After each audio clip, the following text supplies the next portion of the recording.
역대하 6장 12절에서 25절입니다. 솔로몬이 여호와의 제단 앞에서 이스라엘 모든 회중과 마주 서서 그 손을 펴니라. 솔로몬이 일찍이 노스로 대를 만들었으니 길이가 5규빗이요 너비가 5규빗이요 높이가 3규빗이라. 뜰 가운데 두었더니 그가 그 위에 서서 이스라엘의 모든 회중 앞에서 무릎을 꿇고 하늘을 향하여 손을 펴고 이르되 이스라엘의 하나님 여호와여, 천지의 주와 같은 신이 없나이다. 주께서는 온 마음으로 주의 앞에서 행하는 주의 종들에게 언약을 지키시고 은혜를 베푸시나이다. 주께서 주의 종 내 아버지 다윗에게 허락하신 말씀을 지키시되 주의 입으로 말씀하신 것을 손으로 이루심이 오늘과 같으니이다.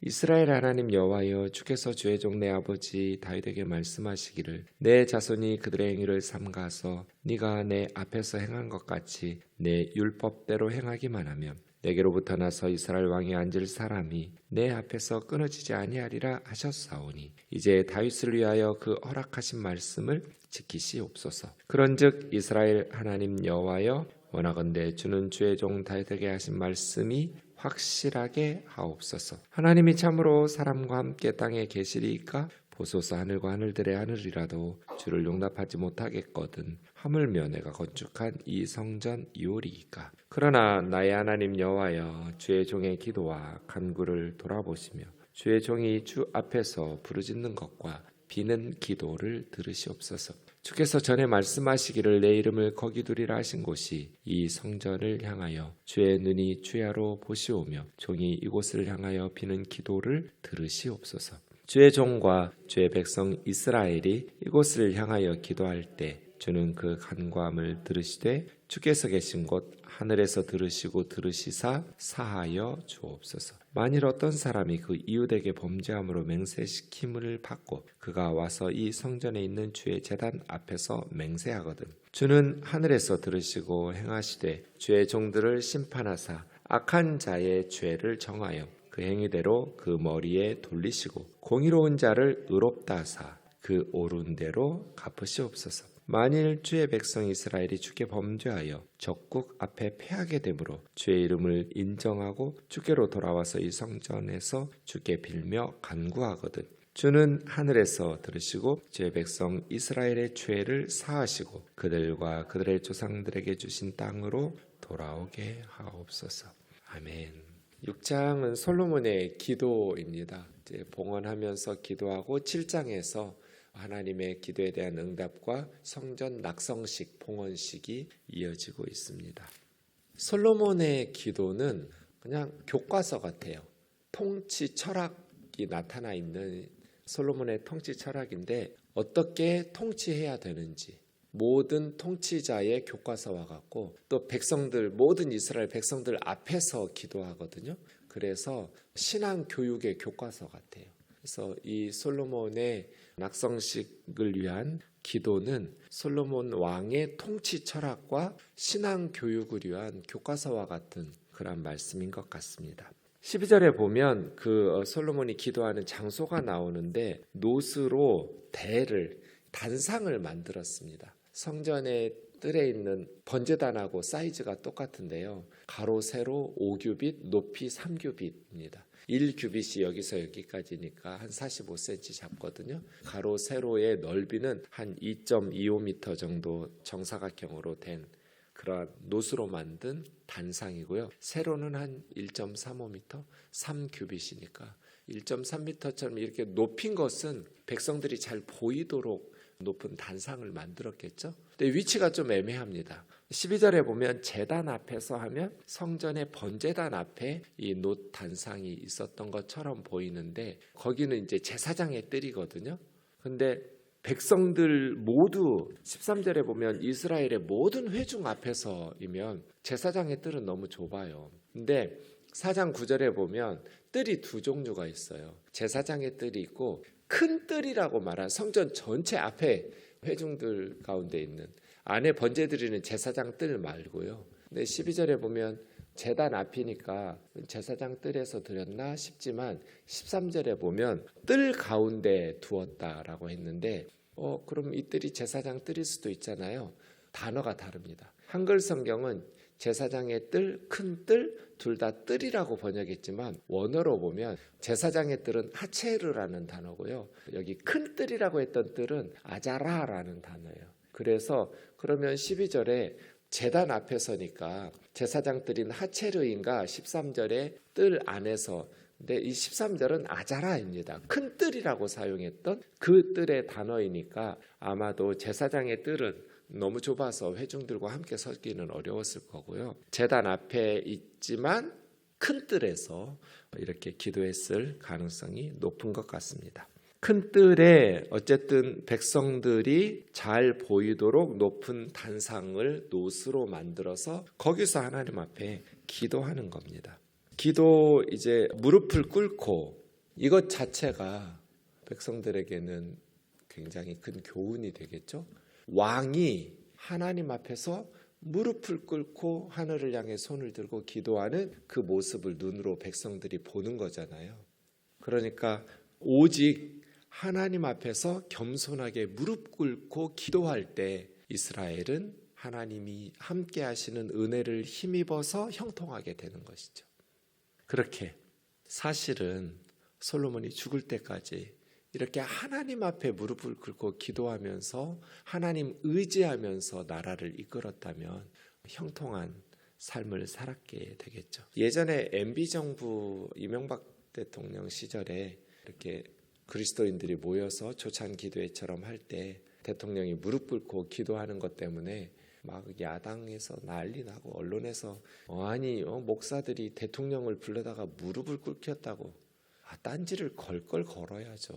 하나님 앞에 예배하는 자리고 기도하는 자리잖아요. 사람 앞에 무릎 꿇은 거 아니잖아요. 하나님 앞에 기도하면서 당연히 대통령이라 할지라도 백성들 앞에서 보여지는 모습이 내가 하나님 앞에서 기도하느라고 무릎 꿇은 거지, 무슨 사람 목사들 앞에 무릎 꿇은 거냐, 이러면 넘어가야죠. 그래서 쓸데없이 딴지 걸고 있구나, 그런 그 야당의 공격이, 또 언론의 공격이 너무나 부당하다라고 생각했었는데, 대통령이든 왕이든 하나님 앞에서는 무릎을 꿇어야죠. 사람들 앞에 불려가서 무릎 꿇을 필요는 없지만, 대통령이 목사들 앞에 무릎 꿇을 필요는 없지만 다 같이 무릎 꿇고 하나님 앞에 기도하는데 그것 자체가 메시지죠. 나는 하나님 앞에서 무릎을 꿇는, 솔로몬이 왕이지만 하나님 앞에서 무릎을 꿇고 하늘을 향해 손을 들고 기도하는 그 포즈, 그 동작, 행동 자체가 메시지죠. 백성들에게 주는 메시지. 그래서 오직 하나님께만 소망이 있다. 오직 하나님께만 무릎을 꿇고 겸손히 기도할 때 하나님께서 은혜를 베푸신다. 이것이 메시지죠. 14절 기도는 이렇게 해야죠. 늘 우리가 설교 듣지만 그냥 바로 우리가 간구하는 내용으로 들어가지 말고 하늘에 계신 우리 아버지 하고 멈춰야 돼요. 내가 누구에게 기도하는지 그걸 먼저 확인하면서 기도하셔야 돼요. 솔로몬의 기도가 그래요. 하나님을 묵상하고 있어요. 하나님은 어떤 하나님이신가? 그렇게 하나님을 찬송하고 신앙으로 고백하면서 내 기도를 들으시는 하나님은 어떤 하나님이신가? 어떤 하나님이요? 이스라엘 하나님 여호와여, 천지에 주와 같은 신은 없나이다. 이걸 거룩이라고 그래요. 고대의 신들은 사람들을 부려먹으려고 창조했다고, 집 지어라, 밥 해대라, 옷 만들어라, 온갖 그런 식으로 하지만 하나님은 하나님 앞에서 우리에게 은혜를 베푸시려고 만드시고 창조하셨지, 부려먹으려고 귀찮은 일을 시키려고 사람을 만드신 게 아니에요. 천지에 주와 같은 신은 없어요. 사실은 사람들이 만들어낸 우상들은 다 거짓 것이고 존재하지도 않는 헛것들이죠. 또 하나님은 어떤 분이에요? 주께서는 온 마음으로 주 앞에서 행하는 주의 종들에게 언약을 지키시고 은혜를 베푸시나이다. 하나님은 언약을 지키시고 은혜를 베푸시는 분이에요. 그런데 언약을 지키시고 은혜를 베푸시는데 조건이 있어요. 성전을 잘 지었으니까가 아니에요. 온 마음으로 주님 앞에서 행하는 주의 종들이에요. 그러니까 성전을 멋지게 지어놨기 때문에 은혜 베푸시는 것이 아니라 온 마음으로, 부분적인 마음이 아니에요. 모든 마음으로 주님 앞에서 말씀에 순종하면서 행하는 자들에게 은혜를 베푸시는 하나님이에요. 또 세 번째, 주께서 주의 종 내 아버지 다윗에게 허락하신 말씀을 지키셨습니다. 입으로 하신 말씀을 손으로 이루셨습니다. 다윗에게 뭐라고 말씀하셨어요? 다윗이 하나님의 전을 지켰다고 할 때 너는 아니야. 너는 피를 너무 많이 흘렸어. 그런데 네 아들이 나를 위해서 집을 짓게 될 거야. 다윗에게 입으로 말씀하신 것을 다윗의 아들 솔로몬을 통해서 하나님이 손으로 이루셨습니다. 근데 좀 특이하죠. 하나님의 손으로 성전 지은 게 아니잖아요. 솔로몬과 백성들 사람들의 손으로 성전을 지었잖아요. 그런데 솔로몬은 뭐라고 그래요? 하나님께서 하나님의 종 내 아버지 다윗에게 입으로 말씀하신 것을 손으로 지으셨습니다. 마치 하나님 손으로 지은 것처럼. 그럼 우리 손으로 지었지만, 사람들 손으로 지었지만 하나님께서 사람들의 손을 통해서 하나님의 손으로 지으신 거예요. 이래야 우리의 사역이 하나님의 동역자의 사역이 돼요. 제가 목회한 것을 통해서 하나님 영광 받으시는 것이 아니라 하나님께서 저를 통해서 하나님의 목회를 하신 거예요. 그게 바울의 갈라디아서 2장 20절이에요. 내가 그리스도와 함께 십자가에 못 박혔나니 그런즉 이제는 내가 산 것이 아니요. 바울이 살고 있잖아요. 아니에요. 오직 내 안에 그리스도께서 사신 것이라. 그리스도께서 바울의 몸을 통해서 사는 거예요. 그러니까 바울의 손으로 선교했어요. 그런데 그리스도께서 선교하신 거예요. 바울은 그냥 그리스도께서 하시는 것에 순종하면서 동역자가 되어서 쓰임 받은 것뿐이에요. 솔로몬의 손으로 지었어요. 근데 솔로몬은 하나님의 손으로 지었다고 그래요. 왜요? 하나님이 하시고 싶은 일을 다윗에게 말씀하셨고 하나님이 하시고 싶은 일을 행하셨어요.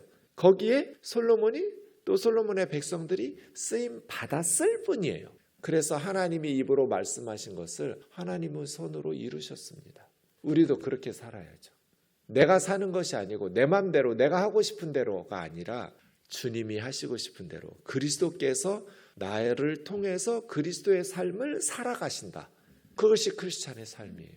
내 욕심대로 내 하고 싶은 대로 내 마음대로가 아니라 주님 하시고 싶은 대로 주님 나를 통해서 하시고 싶은 것을 주님이 살아가시는 삶 말이에요. 주의 입으로 말씀하신 것을 주의 손으로 이루셨습니다. 또 하나님 어떤 분이에요? 이스라엘 하나님 여호와여 주께서 주의 종 내 아버지 다윗에게 말씀하시기를 너의 자손이 그들의 행위를 삼가서 네가 내 앞에서 행한 것 같이 내 율법대로 행하기만 하면 너에게로부터 나와서 이스라엘 왕위에 앉을 사람이 내 앞에서 끊어지지 않을 것이라 하셨사오니 이제 다윗에게 허락하신 말씀을 지키시옵소서. 그런즉 이스라엘 하나님 여호와여 원하건대 주는 주의 종 다윗에게 하신 말씀을 확실하게 하시옵소서. 하나님은 미래에도 약속을 지키실 분이다. 근데 조건이 있어요. 다윗이 하나님 앞에서 행한 것처럼. 그러니까 성전을 지어서가 아니라 언제나 조건은 말씀에 순종한다면 하나님의 백성들이 하나님의 말씀을 다윗처럼 순종하여 행한다면 다윗에게 약속하신 것을 하나님께서 지키시 않을 리가 없죠. 영원히 이스라엘의 왕위에 앉을 다윗의 자손이 이어질 것이다 라고 하나님께서. 문제는 하나님이 아니에요. 하나님의 백성들인 우리가 문제지. 하나님은 신용이 100%예요. 절대로 하나님의 말씀은 부도가 나지 않아요. 하나님은 말씀하신 대로 그대로 지키실 거예요. 문제는 하나님의 백성이 신실하지 못하고 하나님의 백성들이 하나님의 말씀 앞에 온전히 순종하면서 살려고 하지 않기 때문에 문제지. 하나님에게, 왜냐하면 하나님은 다윗의 자손이면 무조건 왕위에 앉히겠다고 하신 적이 없어요. 조건이 있어요. 다윗처럼 하나님의 말씀에 순종한다는 조건이요. 우리도 마찬가지죠. 우리도 다윗처럼 하나님의 말씀에 순종하려고 힘쓰고 말씀 듣고 깨닫고 회개하고 돌이켜서 하나님 앞에서 늘 가까이, 어제 우리 말씀 함께 나누었지만 아이들의 잘못을 꾸중하고 회초리 맞을 때 울면서 잘못을 빌면서 엄마 품속으로 파고드는 아이를 엄마는 버리지를 않아요. 다윗이 그랬잖아요. 하나님 앞에 눈물로 회개하고 하나님의 품속으로 하나님께 가까이 파고들잖아요. 그 모습이 하나님 기쁘셔가지고 콧노래를 부르시고 춤을 추시고 기뻐하시고, 우리 생각에는 어떻게 이렇게 파렴치한 신하를 죽이고 그 아내를 빼앗아서 간음해서 애를 임신시킨 이런 사람을 하나님께서 이렇게 용서하시고 복을 주시고 이렇게 따뜻하게 말씀하실까 싶을 만큼 하나님의 품으로 회개하면서 파고들고, 그러니까 무슨 일이 있어도 하나님께 가까이 하나님의 품속으로 파고들어야 돼요. 18절부터 이제 백성을 위한 기도를 합니다. 이 18절부터가 본론이에요. 지금까지는 하나님에 대한 묵상이었어요. 길게 하나님을 찬송하면서 신앙을 고백하면서 솔로몬이 하나님은 어떤 하나님이신가, 내가 어떤 하나님께 기도하고 있는가를 고백했고요. 그 다음에 이제 본론은 18절부터예요. 솔로몬은 하나님은 사람들의 손으로 만든 건물에 계시지 않는다. 이게 이제 스데반 집사님의 설교, 사도행전 7장의 설교 내용의 핵심이거든요. 하나님이 참으로 사람과 땅에 함께 계시리까? 아니라는 거죠. 보소서, 하늘과 하늘들의 하늘이라도 아무리 화려하고 큰 성전도 주님을 용납하지 못하는데, 하물며 내가 건축한 이 성전에 내가 최선을 다해서 최고급 자재로 하나님 앞에 성전을 지어드렸지만 하나님은 이 건물에 거주하실 수 없습니다. 그럼 하나님 어디 계세요? 21절 보면 하늘에서 보시고 해요. 그럼 예루살렘 성전은요, 그냥 하나님의 이름만 두신 곳이다. 여기가 하나님의 집이라는, 하나님의 성전이라는 하나님의 이름만 두었지 하나님이 이 건물에서 사시는 분이 아니라는 거예요. 하늘과 하늘들의 하늘이라도 하나님을 모시기에 합당하지 못할 만큼 누추한데, 사람들의 손으로 지은 이곳에 창조주 하나님이 계시는 분이 아니다. 그래서 솔로몬은 건물 짓고 복받을 것이라는 착각하지 말고 하나님을 그 건물에 가둬두려고 착각하지 말라는 거예요. 하나님, 그러나 여기가 하나님을 모시기에 합당한 성전은 아니지만, 그러나 하나님, 이곳에서 우리가 주의 종의 기도를 들으시고 우리가 하나님 앞에서 부르짖는 것과 간절히 비는 기도를 들어주십시오. 기본적으로 성전은 기도하는 곳이에요. 하나님 앞에 간구하고 부르짖는 곳이에요. 주께서 전에 말씀하시기를 내 이름을 거기 두리라. 이게 신명기 12장 4절부터 11절까지 모세가 한 얘기예요. 가나안 땅에 들어가면 하나님의 이름을 두리라고 한 중앙 성소를 기점으로 해서 예배하고 하나님 섬겨라. 그래서 모세가 중앙 성소에 대해서 하나님의 이름을 두는 곳, 중앙 성소에서 여러 개의 성전 만들지 말라고, 중앙 성소를 중심으로 하나님을 섬기라고 말한 거거든요.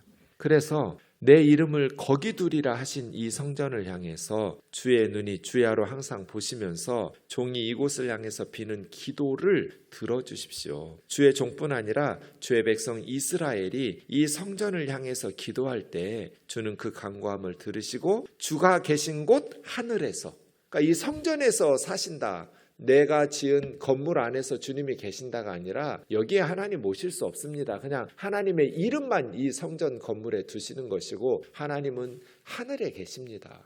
주가 계신 곳 하늘에서 들으시고, 들으셨으면 우리의 죄를 사하시고 우리의 간구를 들어주십시오. 이렇게 말하는 거예요. 어떤 간구를 할 것인가? 첫 번째, 통치자에게 있어서 제일 중요한 것은 공의로운 재판이에요. 삼권 분립이 안 되던 시절이니까 이스라엘 백성들이 억울할 때 성전에 와서 제단 뿔을 잡잖아요. 그러면 보복하지 못하고 죽이지 못하고 공정한 재판을 해야 돼요. 그렇게 이 주의 제단 앞에서 맹세하면서 쌍방간의 재판을 할 때 공정한 재판이 이루어져서 죄 지은 사람은 처벌받게 해주시고 죄 없는 의로운 사람은 풀려나게 해주십시오. 왕이 또 제사장들이 공의로운 재판을 해야 이스라엘에 억울한 피눈물이 흘려지지 않을 거잖아요. 어느 나라가 망하는가? 억울한 피눈물이 흘려지는 나라가 망하는 거예요. 하나님은 공의로우신 분이니까요. 그 나라가 하나님께서 주시는 복을 누리려면 억울한 사람들의 피눈물이 없어야 돼요. 그 교회가 하나님께서 주시는 복을 누리려면 억울한 성도들의 피눈물과 탄식이 없어야 돼요. 교회도, 가정도, 나라도 마찬가지예요. 그래서 솔로몬이 기도하는 첫 번째 하나님 들어주세요 하고 기도하는 것이 공의로운 재판이에요. 이 성전에서 쌍방간에 맹세하면서 재판할 때 진실을 잘 가려내서 죄 지은 사람은 형벌받고 죄 없는 사람은 풀려나게 해주십시오. 공의로운 자를 의롭다고 그 의로 갚아주십시오. 두 번째, 전쟁이에요. 만약에 주의 백성 이스라엘이 범죄해서 하나님께서 적국 앞에 패하게 하실 때, 그러니까 전쟁에서 왜 이스라엘은 패할 수가 없어요. 하나님의 백성이니까. 하나님과 함께 싸우는 전쟁이니까 이스라엘이 패하는 것은 불가능해요. 하나님을, 그때는 신들과 신들의 전쟁이거든요. 그 시대에는 뭐 군사력이 중요한 게 아니에요. 그런데 이스라엘이 패했다. 이건 뭐예요? 이스라엘 백성이 하나님 앞에서 범죄했다는 뜻이에요. 그래서 하나님께서 이스라엘의 군대와 함께 나가지 않았기 때문에 패한 거예요. 주의 백성 이스라엘이 주께 범죄하여 적국에게 패하여서, 패한 후에야 이제 정신 차리고 주의 이름을 인정하면서 회개하고 이 성전에 돌아와서 주님 앞에 눈물로 회개하면서 빌고 간구하면 하나님 이스라엘 백성들의 죄를 사하시고 하나님께서 기도하셔서 그 기도를 하게 하셔서 기도한 이스라엘 백성들의 기도를 들어주셔서 다시 이 땅으로, 조상들에게 약속하신 이 가나안 땅으로 돌아오게 해주세요. 그래서 다니엘이 죽을 줄 알면서도 예루살렘 성전을 향해서 난 창문을 열고 하루에 3번씩 기도했잖아요. 그래서 사자굴에 들어가잖아요. 그러니까 솔로몬이 적국에게 패하여 이 성전을 향해서 백성들이 기도할 때, 그래서 다니엘이 예루살렘 성전을 향해서 기도하는 거예요. 그렇게. 근데 무슬림들은 지금 메카 쪽을 향해서 펴놓고 기도하죠. 하나님의 백성들은 예루살렘 성전 쪽을 향해서 이스라엘 백성들이 기도할 때 하나님 적국에서 돌아오게 해주세요. 이 두 번째예요. 세 번째, 이제 내일 계속 보겠습니다. 솔로몬이 어떤 것들을 기도하는지. 성전은 기도하는 곳이다. 건물이 중요한 것이 아니라 거기서 하나님의 말씀을 듣고 순종하고 하나님 앞에 기도하는 것이 하나님의 백성들의 하나님의 은혜와 복을 누리는 비결이라는 겁니다.